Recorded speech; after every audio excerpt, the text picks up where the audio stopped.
প্রকৃতি এমনই সুন্দর, ওর বুকে দাঁড়ালে আদো আদো ভাষাতে সুরও ভেসে ওঠে। রাবার গাছ, রাবারের আঠা, এটাকে আগে শুকিয়ে নিয়ে এর সঙ্গে কেমিক্যাল মিশিয়ে রাবার তৈরি করা হয়। চটচটে।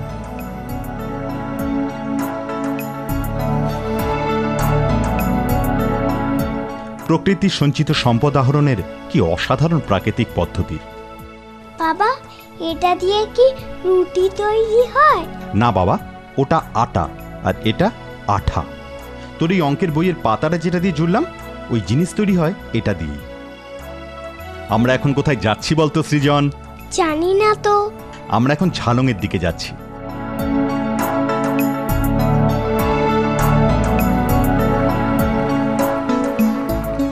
এই রাস্তা দিয়ে যেতে যেতে এমন বহু গাছ চোখে পড়ে যা দিয়ে আমাদের দৈনন্দিন জীবনের চাহিদাগুলো মেটে।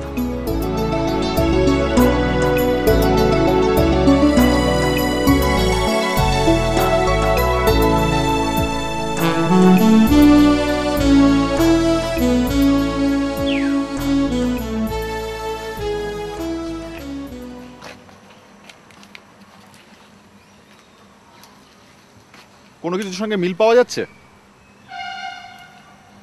আসলে এগুলো দিয়ে কিন্তু ফুল ঝাড়ু তৈরি হয়।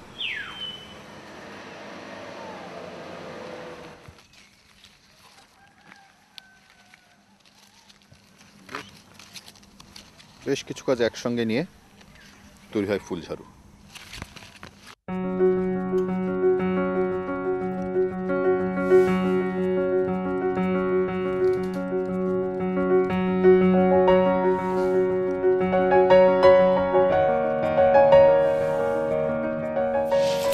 এটা হচ্ছে ঝালং, আর যে নদীটা বয়ে যাচ্ছে তার নাম হচ্ছে জলঢাকা। আমরা মেদলা ওয়াচটার যেখানে গিয়েছিলাম সেখানে ওই মূর্তি এবং জলঢাকা ওখানে গিয়ে মিলেছে। এখানে একটা জলবিদ্যুৎ প্রকল্পও রয়েছে।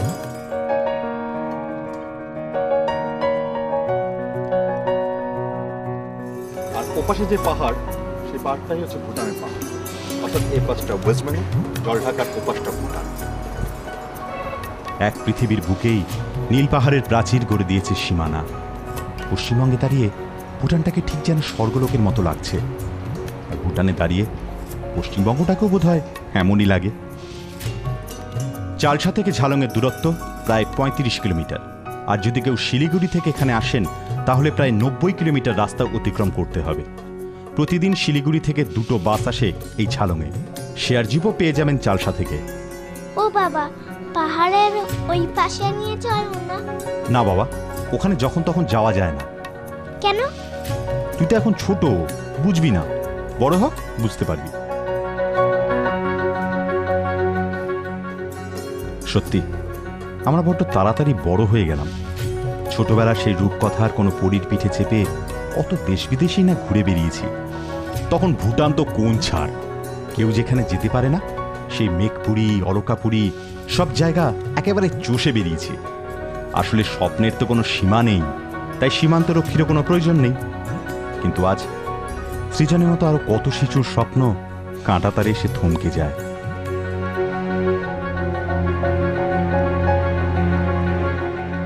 চলতে চলতে আবার থমকে যাওয়া, গাছ ভর্তি কমলা লেবু দেখে নিজের লোভটা সামলাতে পারলাম না। আর সৃজন, ওর কাছে গাছ ভর্তি কমলা লেবু এই ছবিটাই তো নতুন।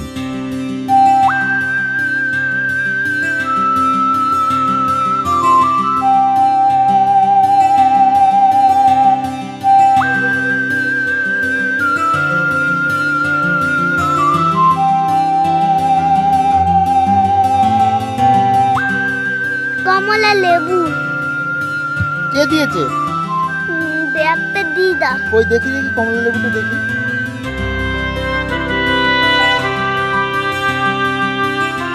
গাছেগুলো দেখেছিস?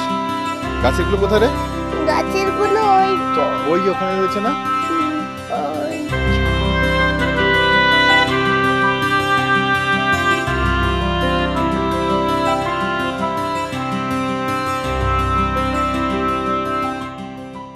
বাবা, এবার আমরা কোথায় যাচ্ছি? বিন্দু। এ আবার কেমন নাম, বিন্দু? জায়গাটা কি সুন্দর, গেলেই দেখতে পাবি। শিলিগুড়ি থেকে বিন্দু প্রায় 104 কিলোমিটার। এ পথে সরাসরি যাওয়ার কোনো বাস নেই, তাই শিলিগুড়ি থেকে গাড়ি ভাড়া করেই এখানে আসতে হয়। অবশ্য ঝালং থেকেও গাড়ি ভাড়া করে বিন্দু ঘুরে আসা যায়।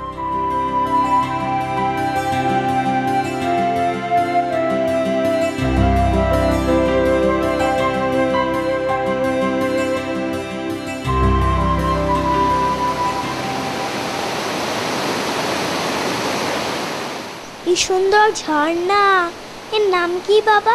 এটা কোনো ঝর্ণা নয়, এখানে 3টে নদী এসে মিশেছে। এই গ্রামটার নামই বিন্দু। এ বাবা, এটা গ্রাম কোথায়? গ্রামে তো খেলার মাঠ, কাউ, গোট এসব থাকে। এখানে তো শুধু পাহাড়, জঙ্গল আর নদী। এটা তো একটা পাহাড়ি গ্রাম, তাই তো এখানে শুধু পাহাড় আর পাহাড়। আর এই বিন্দু গ্রামটাই ভারতবর্ষের শেষ গ্রাম, এরপর আর কোনো গ্রাম নেই। তাহলে এরপর কি আছে? ভুটান।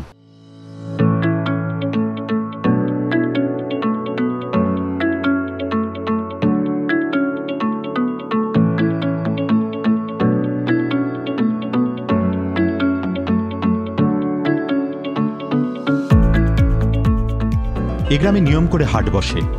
কত মানুষ কিনতে আসে তাদের রোজনামচার জিনিস, আনকোরা ট্রাভেলার থেকে পেশাদার ট্রাভেলার। প্রায় সকলেরই ফটো ফ্রেমে মুহূর্তের মধ্যে বন্দী হয়ে যায় সুন্দরী বিন্দু।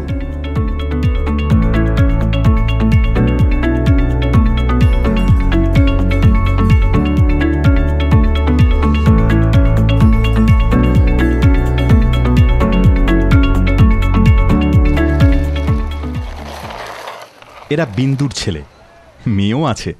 না না না, এ কোনো শরৎ চাটুর্যের গপ্প নয়। দেশের কোনায় পড়ে থাকা এক সুন্দরী গায়ের কিছু দুষ্টু প্রাণ।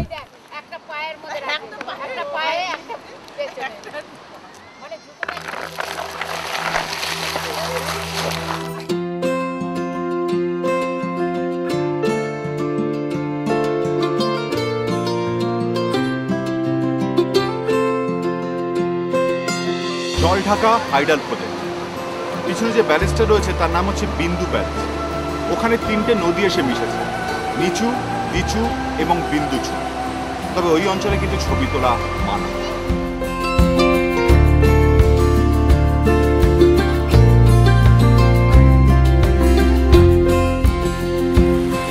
অনেকক্ষণ বাবার সাথে ঘুরেছি, এবার মায়ের সঙ্গে ঘুরবো।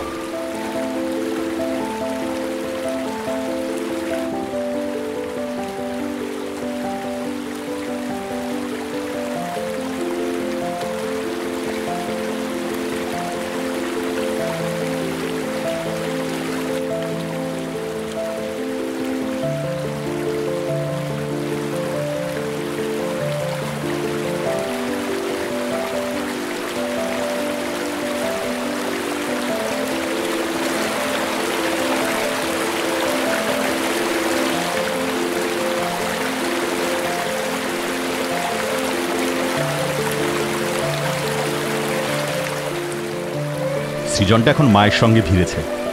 যাক, এতক্ষণ একটু একলা হওয়া গেল।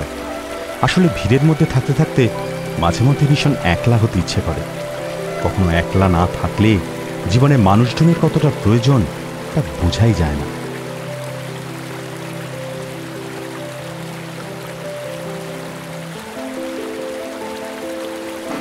মনে হচ্ছে বৃষ্টি আসবে, তাই আগে ভাগে সৃজনকে নিয়ে ওর মা নদীর পাড় থেকে পিটটান দিয়েছে। ভাবতে না ভাবতেই ঝমঝমিয়ে বৃষ্টি নামলো। অনেকদিন পর ভিজলাম আমি একলা বিন্দুর সাথে।